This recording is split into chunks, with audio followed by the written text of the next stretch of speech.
faim, le froid, la peste, le choléra, et les eaux limoneuses de l'amour charriaient des millions de charognes. Dans toutes les gares, je voyais partir tous les derniers trains.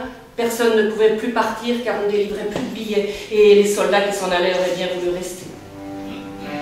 J'étais très heureux, insouciant, je croyais jouer aux brigands. Nous avions volé le trésor de Golconde, et nous allions, grâce au transsibérien, le cacher de l'autre côté du monde.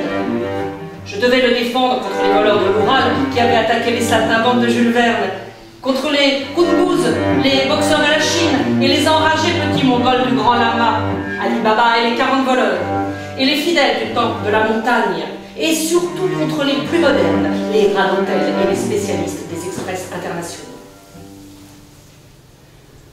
Du fond de mon cœur, des larmes me viennent si je pense amour à ma maîtresse. Elle n'est qu'une enfant que je trouvais ainsi, pâle, immaculée au fond d'un bordel. Ce n'est qu'une enfant, blonde, rieuse et triste. Elle ne sourit pas et ne pleure jamais. Mais au fond de ses yeux, quand elle vous laisse boire, tremble un doux lys d'argent, la fleur du poète. Elle est douce et muette, sans aucun reproche, avec un long tressaillement à votre approche. Mais quand moi je lui viens de ci, de là, de fait, elle fait un pas, puis ferme les yeux et fait un pas.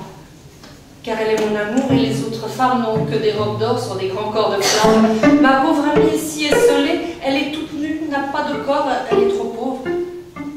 Elle n'est qu'une fleur candide, fluette, la fleur du poète, un pauvre lys d'argent, tout froid, tout seul et déjà si fané que les larmes me viennent si je pense à son cœur.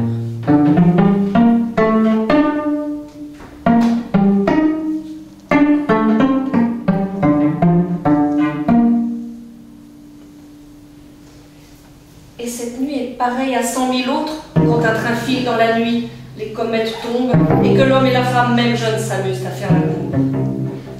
Le ciel est comme la tente déchirée d'un cirque pauvre dans un petit village de pêcheurs en Flandre. Le soleil est un fumeux quinquet et tout au haut d'un trapèze une femme fait la lune.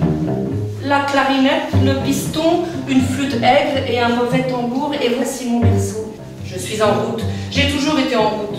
Je suis en route avec la petite Jeanne de France. Le train fait un saut périlleux et retombe sur toutes ses roues. Le train retombe sur ses roues. Le train retombe toujours sur toutes ses roues. Le monde s'étire, s'allonge et se retire comme un accordéon qu'une main sadique tourmente. Dans les déchirures du ciel, les locomotives en furie s'enfuient, et dans les trous, les roues vertigineuses, les bouches, les voix et les chiens du malheur qui aboient à nos trousses. Les démons sont déchaînés, ferraillent, tout est à faux accord. Le broun, broun, broun des roues, choc, rebondissement. Nous sommes un orage sous le crâne d'un sourd.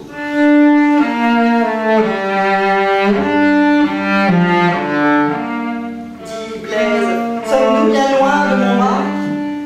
Oui, tu m'énerves, tu le sais bien, nous sommes bien loin. La folie surchauffée bug dans la locomotive.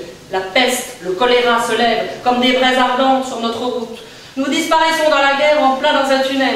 La faim, la putain se cramponne au nuage en débandade. Et fiante des batailles en tas, puant de mort. Fais comme elle, fais ton métier. Jeanne, Jeannette, Nina, Ninon, Nichon, Mimi, Namour, Namour, Dodo, Dodo, Carotte, Macrotte, Chouchou, Figure, Cocotte, Chérie, Pichette, Pipe, Chemignon, Coucou, coucou.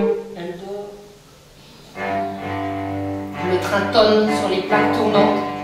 Le train roule, un gramophone grasseille une marche tzigane, et le monde, comme l'horloge du quartier juif de Prague, tourne éperdument à rebours.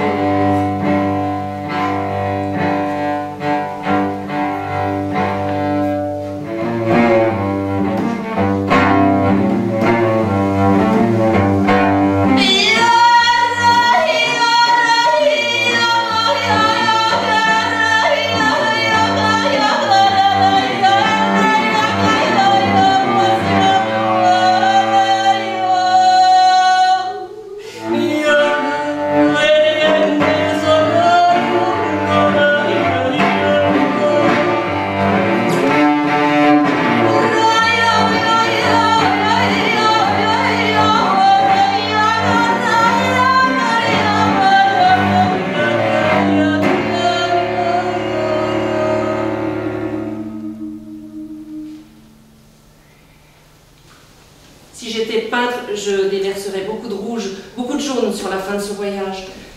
car je crois bien que nous étions tous un peu fous, et qu'un délire immense ensanglantait les faces énervées de mes compagnons de voyage, comme nous approchions de la Mongolie qui ronflait comme un incendie.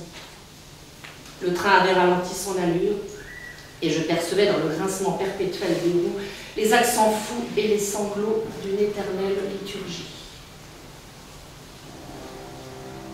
J'ai vu les trains silencieux, les trains noirs qui revenaient de l'Extrême-Orient et qui passaient en fantômes. Et mon œil, comme le fanal d'arrière, court encore derrière ces trains. À Talga, 100 000 blessés agonisaient faute de soins. J'ai visité les hôpitaux de Krasnoïarsk. Et à Kilov, nous avons croisé un long convoi de soldats fous. J'ai vu dans les lazarets des plaies béantes, des blessures qui saignaient à pleines orgues, et les membres amputés dansaient autour ou s'envolaient dans les rauques. L'incendie était sur toutes les faces, dans tous les cœurs. Les doigts idiots tambourinaient sur toutes les vitres, et sous la pression de la peur, les regards crevaient comme des abcès. Dans toutes les gares, on brûlait tous les wagons. Et j'ai vu des trains de 60 locomotives qui s'enfuyaient à toute vapeur, pourchassés par les horizons en rut, et des bandes de corbeaux qui s'envolaient désespérément après disparaître dans la direction de Port-Arthur. Je reconnais tous les pays les yeux fermés à leur honneur, et je reconnais tous les trains au bruit qu'ils font. Les trains d'Europe sont à 4 temps, tandis que ceux d'Asie sont à 5 ou 7 temps.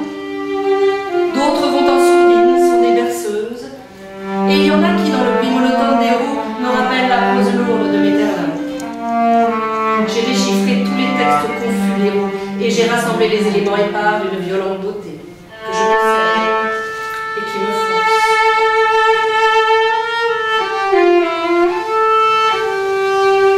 Tsitsicar et Carmine, je ne vais pas plus loin, c'est la dernière station. Je débarquai à Carmine, comme on venait de mettre le fer, au bureau de la Croix.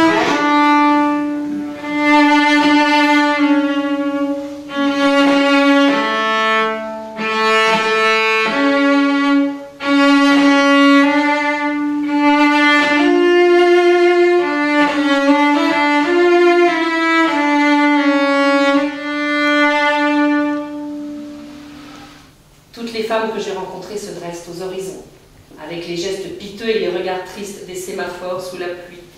Bella, Agnès, Catherine, et la mère de mon fils en Italie, et celle, la mère de mon amour en Amérique. Et il y a des cris de sirène qui me déchirent l'âme. Là-bas en Mandchourie, un ventre tressaille encore, comme dans un accouchement. Je voudrais n'avoir jamais fait mes voyages. Ce soir, un grand amour me tourmente. Et malgré moi, je pense à la petite Jeanne de France. C'est par un soir de tristesse que j'ai écrit ce poème en son honneur. Jeanne, la petite prostituée, je suis triste, je suis triste. J'irai au lapin agile me ressouvenir de ma jeunesse perdue et boire des petits verres. Puis je rentrerai seule.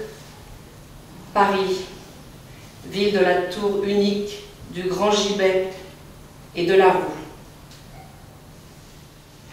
Merci beaucoup, Dominique Fonfrède et Véronique Tat.